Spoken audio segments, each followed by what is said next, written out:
बात ज़रूर करना चाहूँगा, जिस तरह अभी हैदर कर रहे थे कि ये रीडिंग ग्रुप करना, स्टडी सर्कल करना, इसका मकसद क्या है।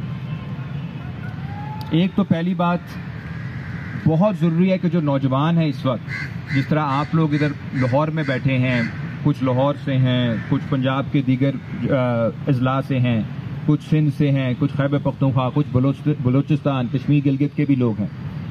आप ही की तरह इस वक्त जो तुलबा और तालबात हैं पूरी दुनिया में, वो इस वक्त दुनिया के हालात को समझने की कोशिश कर रहे हैं। अमेरिका में आपने देखा फ़लस्तीन के लिए जो पूरी तहरीक चल रही है, नौजवान उसे चला रहे हैं। वो सिर्फ तहरीक नहीं चल रही, वो स्टडी सर्कल्स में से तहरीक निकली है। कैसे ऐसे हुआ कि एक अमेरिका है जिसमें पूरा प्रोपेगेंडा इजराइल के हक में है, लेकिन जो तुलबा तालबात हैं, नौजवान हैं, वो इस वक्त वहाँ पे फ़लस्तीन के हक में तहरीक चला रहे हैं, क्योंकि उन्होंने इस तरह के स्टडी सर्कल्स किए और एक तरह से एक तारीखी काम वो कर रहे हैं। लेकिन उस तारीखी काम करने से पहले शऊरी काम बहुत ज़रूरी था, जहन साजी वाला काम बहुत ज़रूरी था। और पाकिस्तान के अंदर जितना गंद हमारे जहनों में यहाँ डाला जा चुका है, जो आप वाक़यात देख रहे हैं यहाँ पे इंतहा पसंदी के, दहशतगर्दी के, और जो लेवल है बहस का पार्लियामेंट से लेके मीडिया और आप इवन यहाँ यूनिवर्सिटीज़ के जो हालात हैं, क्योंकि इस यूनिवर्सिटी में मैं भी पढ़ाता रहा हूँ तो मुझे पता है अंदर क्या होता है। तो ये वाले ऐसे हालात के अंदर बहुत ज़रूरी है, बल्कि जिम्मेदारी है स्टूडेंट्स की कि वो दुनिया को समझें कि दुनिया में इस वक्त क्या हो रहा है, because you part of the world. तो चाइना हो गया, इजराइल पैलेस्टाइन हो गया, अफ्रीका की डिबेट होगी, लैटिन अमेरिका की डिबेट होगी। मैं चाहता हूं कि कुछ ऐसी डिबेट्स होनी चाहिए जिसमें आपका इमीडिएट क्वेश्चन ये ना हो कि इसके हमारा क्या ताल्लुक है। आपका ताल्लुक हर उस मुल्क से है जहां पे इंसान जो है वो जद्दोजहद कर रहे हैं, कुछ बेहतर करना चाह रहे हैं। अंगोला पे भी आप स्टडी सर्कल कर सकते हैं, आप क्यूबा पे भी कर सकते हैं, आप हिंदुस्तान पे भी कर सकते हैं, आप चीन पे भी। You are part of a global community of students and you should think like that.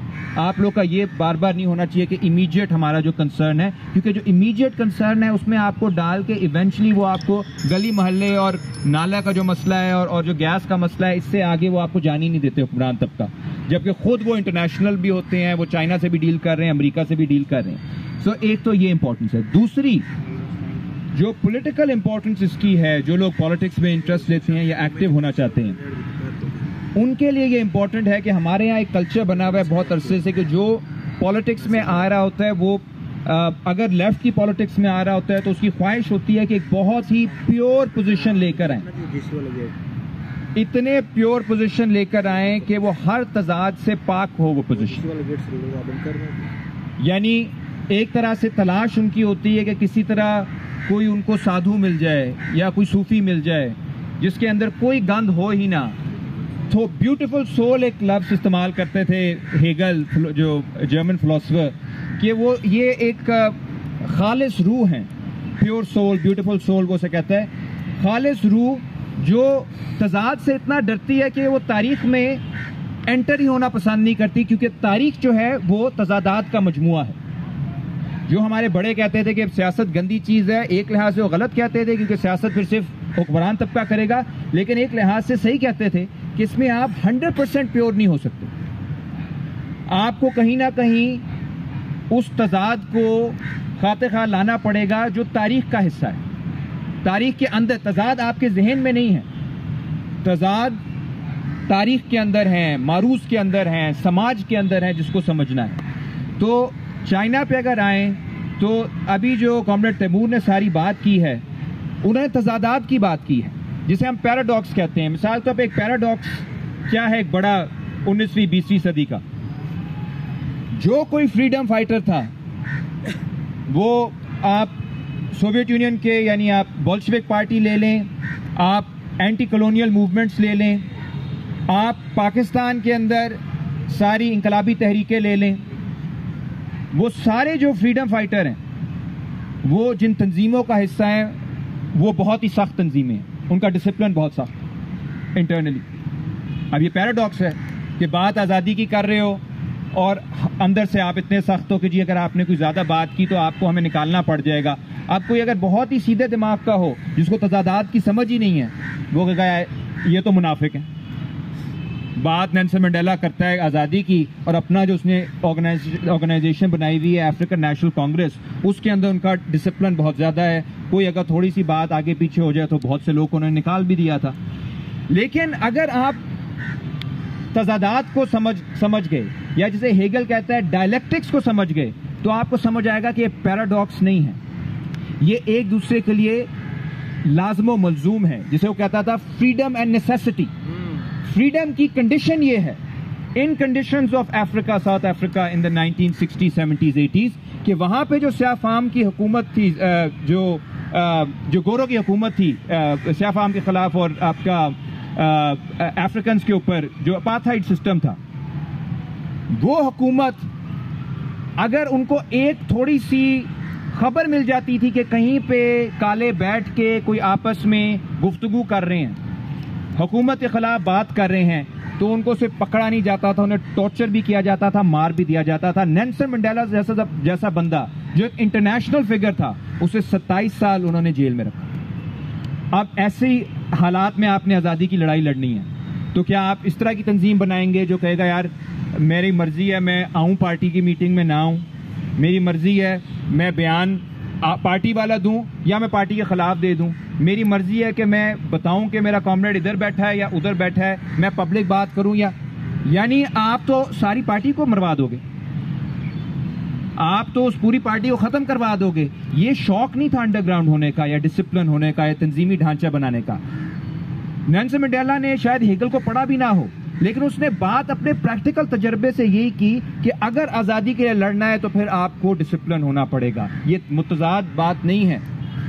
अपनी कुछ आज़ादियाँ, यानी जो कुछ मस्तियाँ हैं, मौज है, ये जो मादर पिदर आज़ादी है, इसको ख़त्म करके इसकी कुर्बानी दे के आप कौम को आज़ाद करवा सकते हैं। सो ये एक सैक्रिफाइस है between personal and the collective. अब इसका बैलेंस क्या है वो हालात के मुताबिक डिपेंड करता है। कभी कभी पार्टियां बहुत ज़्यादा सख्त हो जाती हैं, कभी कभी बहुत लूज हो जाती हैं। सो मैं उसकी कॉन्क्रीट बात नहीं कर रहा, एक जनरल बात यह है कि आपस में freedom and necessity are necessary for each other, they presuppose each other. अच्छा, यही चीज आ जाती है इनकलाबात के बाद। कॉमरेड तैमूर ने बहुत खूबसूरती से बात बताई कि एक गैप है, एक तजाद है between political power and economic power. सियासी ताकत में और माशी ताकत में एक फर्क है। मैं भी पिछले दिनों क्यूबा से होके आया हूं। क्यूबा एक सोशलिस्ट मुल्क है, उनका बेहतरीन हेल्थ सिस्टम है। जब उनके साथ हमारे यहाँ उनकी एम्बेसी भी नहीं थी 2005 में, जब यहाँ पे अर्थक्वेक आया, एक बहुत बड़ा जल्जला आया कश्मीर में, तो फिडेल कैस्ट्रो ने जाती तौर पे उस पूरी कैंपेन को लीड करके पाकिस्तान के अंदर 1000 डॉक्टर भेजे, जिन्होंने कश्मीर में जाके काम किया, मानसेरे में उन्होंने बेस बनाई, सारा काम किया। अच्छा, वो मुल्क है, सोशलिस्ट मुल्क है, लेकिन वहाँ पे बहुत शदीद गुर्बत भी, वहाँ पे मसाइल भी हैं। अब अगर मैं ये सोच के जाता कि क्योंकि उन्होंने कह दिया सोशलिज्म है और फिडेल कैस्ट्रो, चे गवारा बहुत खूबसूरत लीडरान भी हैं और तकरीरें भी बड़ी ज़बरदस्त हैं, तो यहाँ पे तो कोई मसला होना ही नहीं चाहिए, तो फिर मैं अपने आप को सेटअप कर रहा हूँ फॉर डिसअपॉइंटमेंट। और मैं आप लोगों को भी फॉर डिसअपॉइंटमेंट सेटअप कर रहा हूँ कि यार वो जन्नत बन चुकी है, उधर आप चले जाएं, कोई वहाँ पे दुख नहीं। लोग बहुत दुखी हैं। क्यों दुखी हैं? कि एक सरमायादारी निज़ाम के अंदर एक जजीरा है जो सोशलिस्ट है, जिसका घेरा किया हुआ है अमेरिका ने, जिसपे बदतरीन किस्म के इस वक्त सैंक्शंस हैं, उनके ऊपर उन्होंने पाबंदियां लगाई हुई हैं। उनके पास पैसा ही नहीं है कि वो अपनी इंडस्ट्री बना सकें। उनके ऊपर दहशतगर्दी का इल्जाम भी लगाते हैं। उसामा बिन लादेन को जो लोग फंड करते रहे अमेरिका वाले, वो फिडेल कैस्ट्रो पे दहशतगर्दी का इल्जाम लगाते हैं, जिसने सारी जगह पे पूरी दुनिया में नेशनल लिबरेशन स्ट्रगल्स को मदद दी। इसका मतलब है कि एक तजाद बनता है आज़ादी के बाद भी। लेकिन क्यूबा के हर शख्स की खासियत हमें ये लगी कि सबने कहा हालात बहुत ख़राब हैं, और फिर हमारे साथ कुछ अमेरिकी दोस्त भी थे, तो कहते क्या आपका कहने का मतलब है कि अमेरिका फिर आके आज़ादी आपको दिलवा दे? कहते हैं हमारे हालात ख़राब हैं, लेकिन अगर अमेरिका आया या कोई मुल्क आया तो अपने बच्चों को भी हम लड़वाएंगे अपनी आज़ादी के लिए, क्योंकि हालात ख़राब हैं लेकिन हम आज़ाद हैं। बेशक सियासी पावर हमारे पास है, इक़्तिदार हमारे पास है, लेकिन मारूजी हालात इस तरह के हैं कि हम उसमें कुछ बना नहीं पा रहे, बड़ा नहीं कर पा रहे। तो हमें उन्होंने कहा कि आप लोग कुछ अपनी जगहों पे अगर स्ट्रगल करेंगे, सोशलिज्म लाएंगे तो हमारे लिए हालात बेहतर होंगे। चीन के अंदर एग्जैक्टली ये सिचुएशन बनी जो सोवियत यूनियन के अंदर बात की। 1949 में 1949 में इनकलाब आता है, और माओ जब इनकलाब लेकर आता है तो वो अगले दिन सोशलिज्म नहीं होता। ये एक याद रखें, ये बार बार हमें कंफ्यूज करने के लिए होता है कि लोग निकल आते हैं तो लोग कहते हैं इनकलाब आ गया, इनकलाब आ गया। लोग का निकलना इनकलाब नहीं होता। लाहौर में इस वक्त जो पार्टी सबसे ज्यादा लोग निकाल सकती है और जो दूसरे नंबर पे भी निकाल सकती है, वो दोनों इनकलाबी नहीं। Numbers don't count for revolution. Content होता है कि आपका मकसद क्या है। और इनकलाब जब आ भी जाता है तब ऐसा नहीं होता कि रेवोल्यूशन आया और अगले दिन अब लोग कहेंगे अब जी हम सब बीच पे जा रहे हैं रिलैक्स करने, कम्युनिज्म आ चुका है, ना कोई मेहनत करनी है ना काम करनी। ऐसा नहीं।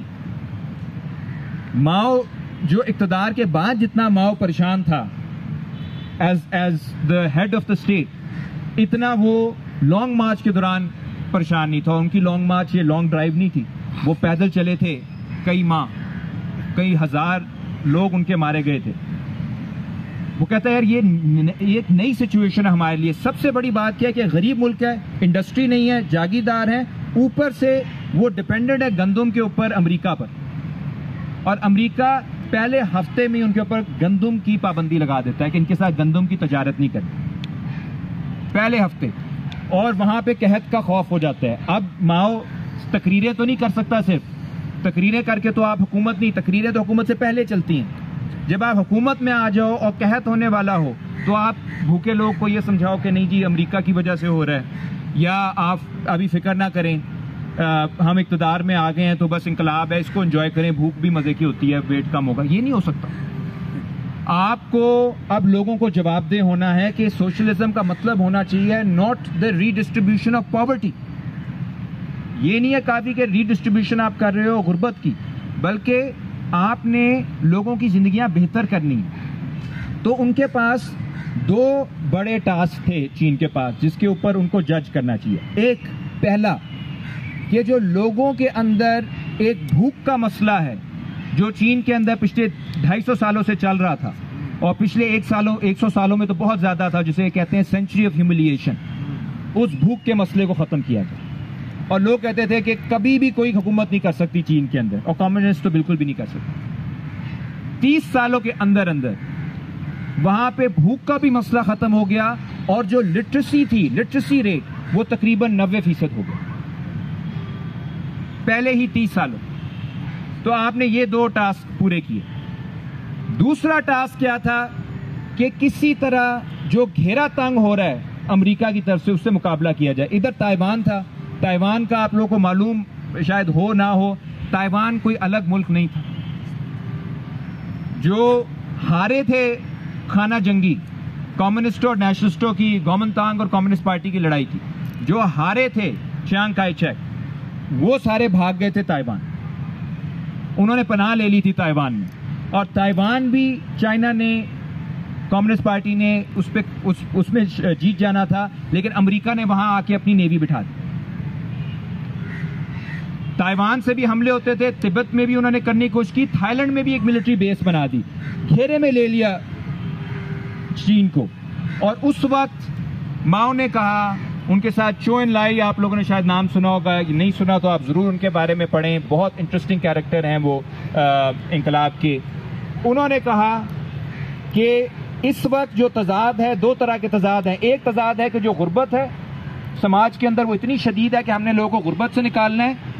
दूसरा बड़ा तजाद ये है कि आलमी लेवल पे जो हमारा घेरा तंग हो रहा है, इससे हमने किसी तरह निकलना है। और वो कैसे निकलेंगे? जब हमारी जो इंडस्ट्रियल और एग्रीकल्चरल बेस है वो मजबूत होगी, और साथ हमारी मिलिट्री भी मजबूत होगी। इसको बाद में नाम देता है डेंग चाओपिंग 4 मॉडर्नाइजेशंस, जिसमें वो कहता है कि एक मॉडर्नाइजेशन आपको एग्रीकल्चर में चाहिए, एक मॉडर्नाइजेशन आपको इंडस्ट्री में चाहिए, एक मॉडर्नाइजेशन आपको साइंस एंड टेक्नोलॉजी में चाहिए, और एक मॉडर्नाइजेशन आपको मिलिट्री में चाहिए। और इन चारों को ये सोशलिस्ट तब तक होंगी जब तक पार्टी इसकी निगरानी कर रही होगी, जिस तरह अभी कॉमरेड तैमूर ने बड़ी तफसील से बताया। और ये चार चीजें थी। एक इटालियन फिलोसोफर है डोमिनिको लोसोर्दो थे, बल्कि इटालियन फिलोसोफर थे, वो 2017 में फौत हो गए। वो ये बात बहुत चीज समझाता है, कहता है तीसरी दुनिया के जो इनकलाबात हैं हमारे जैसे मुल्कों में, उसका वाहिद मकसद ये नहीं है कि आपने बस तकसीम कर देना है चीजों को। पाकिस्तान की आप मिसाल ले लें, यहां पे अगर सारे माल तकसीम भी हो जाता है, आप कितनी देर खा लोगे? आपका एग्रीकल्चर नहीं चल रहा, आपकी इंडस्ट्री नहीं चल रही। जो ये बहुत हमारी गवर्नमेंट कहती है जी 6 ट्रिलियन हमारे पास मिनरल रिसोर्सेज हैं, ये कुछ भी नहीं है। ये 6 ट्रिलियन 200-300 साल में निकलेंगे। कांगो एक मुल्क है, आप जानते हैं, 1 करोड़ भी आबादी नहीं है, उनके पास 24 ट्रिलियन है, हमसे 4 गुना ज्यादा, ठीक। और गुर्बत से वो निढाल है। आपको इंडस्ट्रियलाइज करना पड़ेगा, आपको एग्रीकल्चर को आगे करना पड़ेगा, आपको साइंस एंड टेक्नोलॉजी में आगे जाना पड़ेगा, आपको मिलिट्री को, मतलब हमारी मिलिट्री जो है उसको तो कुछ और ही करना पड़ेगा, लेकिन वहां पे मिलिट्री को मॉडर्नाइज करना था ताकि कोई ये ना सोच सके कि हम कब्जा कर सकते हैं चीन पे। इन दैट सेंस डोमिनिको लोसोर्दो कहते हैं कि जो ये मॉडर्नाइजेशन थी, this was part of the anti colonial struggle.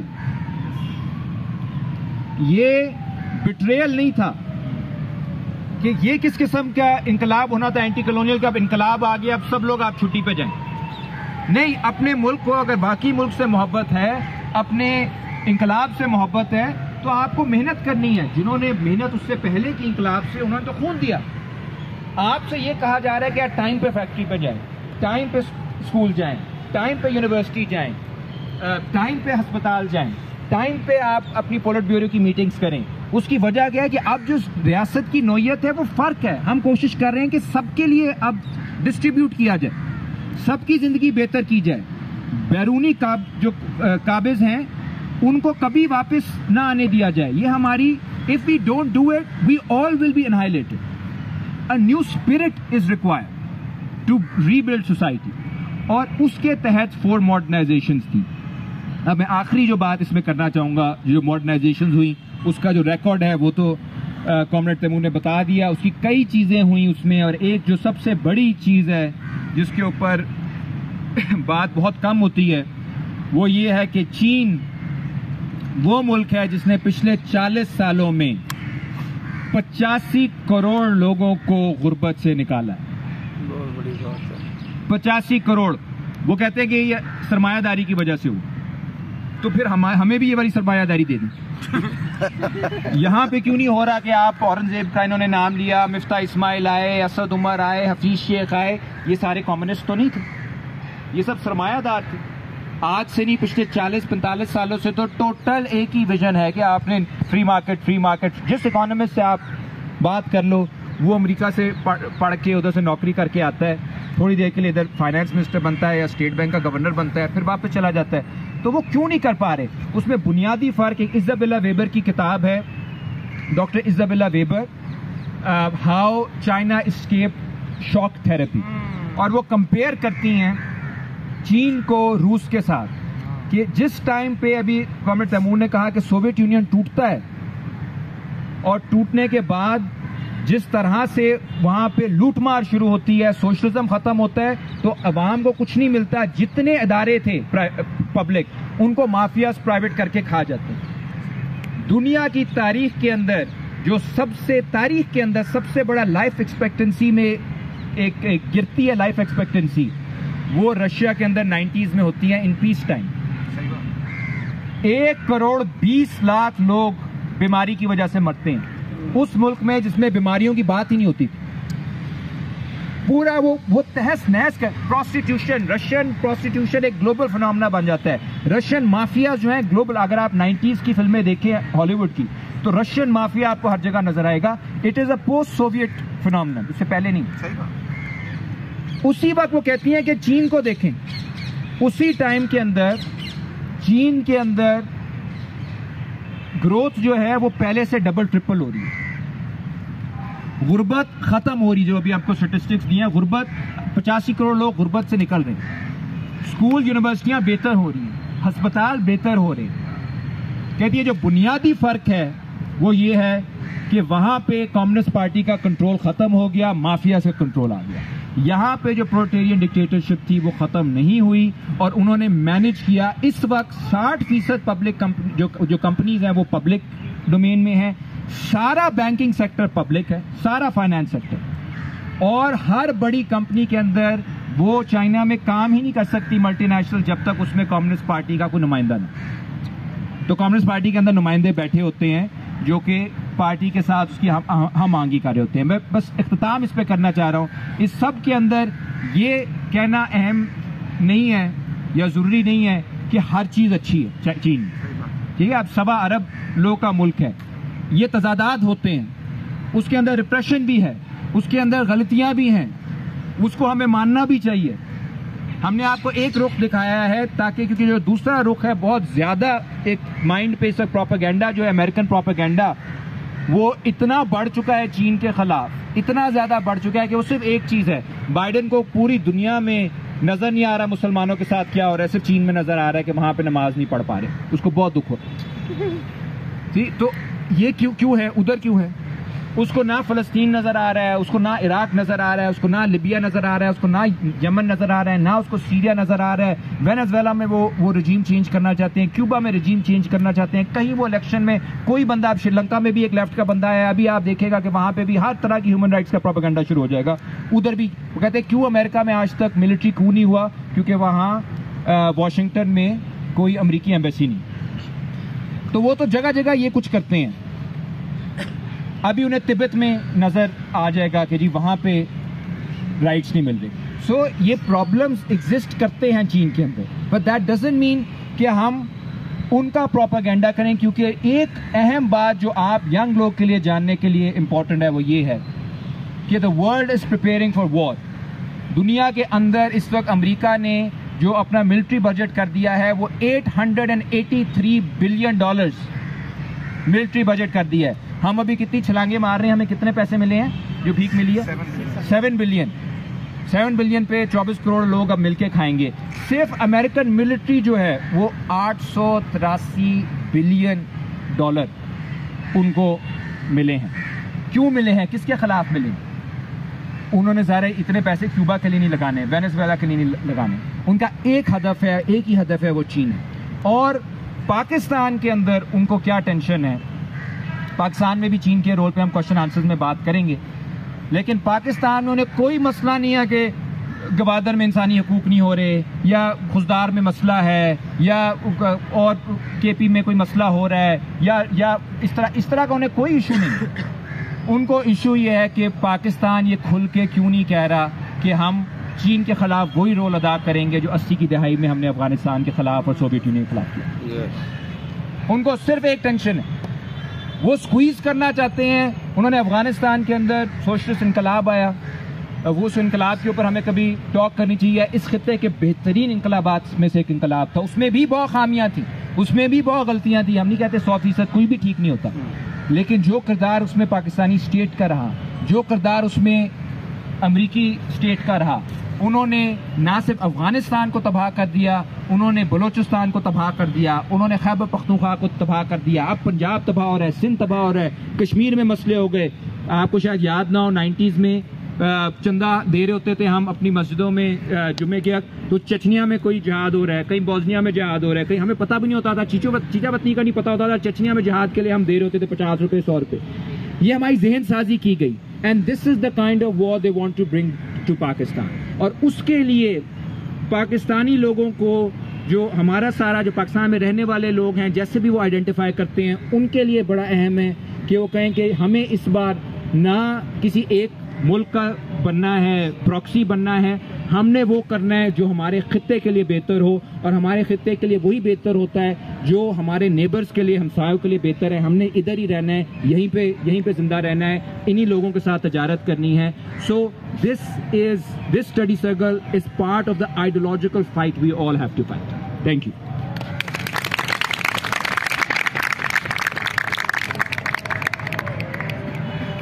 अजान के बाद फिर हम क्वेश्चन आंसर्स करें।